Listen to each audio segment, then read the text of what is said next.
ولایت نیوز میں آپ کا خیر مقدم ہے۔ ایران کے صدر اور UN چیف کی ملاقات، صلح اور عالمی امن کے قیام پر تبادلہ خیال۔ تسنیم نیوز کی رپورٹ کے مطابق ایران کے صدر آیت اللہ ابراہیم رئیسی نے اقوام متحدہ کی جنرل اسمبلی کے اجلاس میں شرکت کے دوران اقوام متحدہ کے جنرل سیکریٹری سے ملاقات کی ہے۔ ایران کے صدر نے UN چیف سے اپنی ملاقات میں کہا کہ عدل و انصاف اور پائیدار امن و امان کا قیام، نیز فقر اور امتیازی سلوک کا خاتمہ اقوام متحدہ کے اہم فرائض اور ذمہ داریوں میں سے ہے۔ انہوں نے UN چیف سے اپنی ملاقات میں کہا کہ دنیا کے عوام اقوام متحدہ سے تسلط پسند طاقتوں کی منمانی کا راستہ روکنے کی امید لگائے بیٹھے ہیں۔ تسلط پسند طاقتوں کی فطرت ہی جنگ کرنا ہے اور اقوام متحدہ کو عالمی امن و امان کے قیام کے لیے اس خطرناک رویوں کو روکنے کی ضرورت ہے۔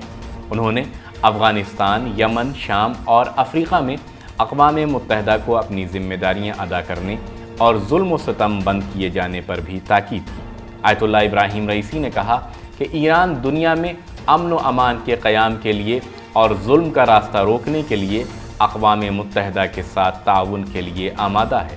انہوں نے UN چیف سے کہا کہ وہ ایران کے بارے میں خبریں عالمی تسلط پسند طاقتوں کے میڈیا کے بجائے ڈائریکٹ اور درست جگہوں سے لیں، کیونکہ عالمی میڈیا ایران کی درست تصویر نہیں دکھاتا ہے۔